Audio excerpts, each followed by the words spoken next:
राजनगरी आगरा में भी तेज होता जा रहा है यूजीसी के नए नियमों का विरोध, जहां विभिन्न संगठनों के द्वारा जगह जगह विरोध प्रदर्शन कर नाराजगी जाहिर की जा रही है।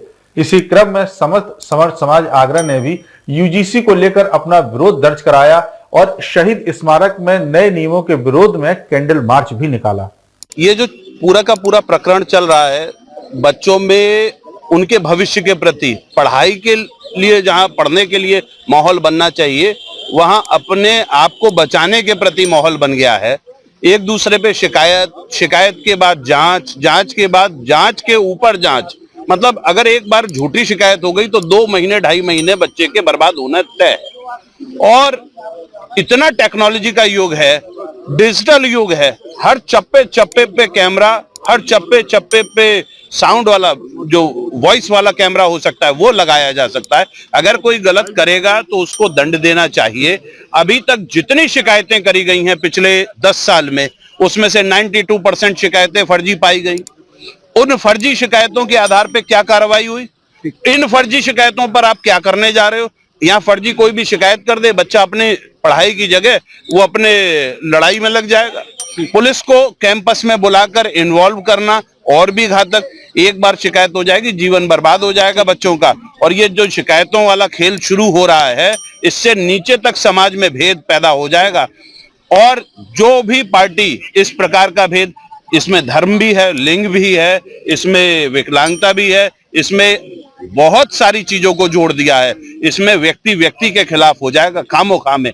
जरा सा शरारती गुट हुआ, एक गिरोह बनाया, 10-5 लड़कों का गुट बन गया, अगर वो दूसरे बच्चे के खिलाफ शिकायत कर देंगे, उसकी शिकायत सिद्ध करने के लिए उसके पास कोई हथियार नहीं है। और अगर शिकायत गलत पाई गई तो वो गलत के लिए क्या उसको सजा मिलेगी, उसका भी कोई हथियार नहीं है उसके पास। यहाँ अधिकारों को खत्म करने की स्थिति पैदा कर दी है, जिसका हम लोग यहाँ विरोध कर रहे हैं। और 100% ये सुधार होना चाहिए। जब तक नहीं होगा, हम सभी राजनीतिक पार्टियों का भी विरोध करेंगे। जो भी कोई पार्टी इसमें सहयोग कर रही है, हम उसका भी विरोध।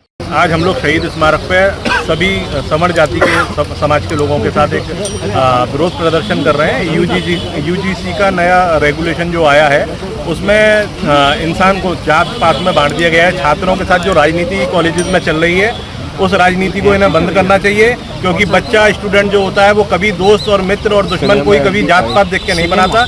इसलिए छात्रों से राजनीति दूर की जाए, पढ़ाई से राजनीति दूर करके सबको समान अधिकार मिले। आज हम लोग जो यहाँ पर शहीद स्मारक पर एकत्रित हैं, उसका कारण वर्तमान में जो एक बिल आया है यूजीसी में आया तो एकता के नाम पर और समानता के नाम पर है, परंतु उसमें जो 2 प्रावधान अभी इस प्रकार के हुए हैं जिनसे कि पूरे समाज में कहीं ना कहीं एक बड़ी परेशानी खड़ी हो सकती है। और विश्वविद्यालय आज के समय में क्या हुआ है कि वर्तमान में अगर पिछले 20 वर्ष के विकास देखा जाए तो विश्वविद्यालय से राजनीति खत्म हुई है। क्या कारण है? क्योंकि वो एक बच्चा होता है, 2 बच्चे होते हैं लोगों के पास, माँ बाप पीछे लगे रहते हैं, पढ़ाई लिखाई करो, तो इसलिए वो बच्चा इधर उधर कभी देख नहीं पाता। अभी इन बिल के माध्यम से क्या हो रहा है कि जो पहले समाज के दलित वर्ग के लिए था कि अगर उसके प्रति कोई किसी से परेशानी होती है और उसके प्रति कोई दुर्व्यवहार करता है, उसमें वह शिकायत कर सकता था, शिकायत की जांच होगी। लेकिन शिकायत अगर झूठी निकले तो उसके बाद उसे दंड भुगतना पड़ता था। अभी क्या हुआ है कि शिकायतकर्ता में सरकार ने बड़ा अलग तरीके का खेल खेला है। मैं तो अभी भी यही कहूंगा कि जो ये वर्तमान में पिछड़े अगड़े और दलित की राजनीति का तेजी से उभार हो रहा है, उसका कारण ये हो सकता है। और उन्होंने पिछड़े वर्ग को भी शिकायतकर्ता वाले ग्रुप में जोड़ दिया है। और जो अगड़ा वर्ग है, जो जिसे सामान्यतः मैं बहुत विभाजन करने वाली बात नहीं करता हूं, उसके बावजूद भी एक ऐसा वर्ग जो किसी भी कारण से, अब ये तो ईश्वर के हाथ में है कि कौन किस घर में पैदा हुआ।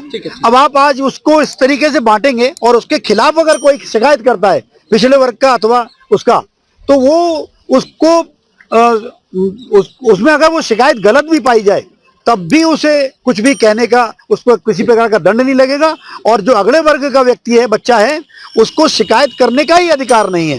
तो हमारी मांग यही है कि 2 बातें इसमें जरूर जुड़ें कि अगले वर्ग के बच्चे को भी शिकायत करने का अधिकार हो, और यदि शिकायत किसी की भी गलत निकले तो वह उसके ऊपर दंड लगे।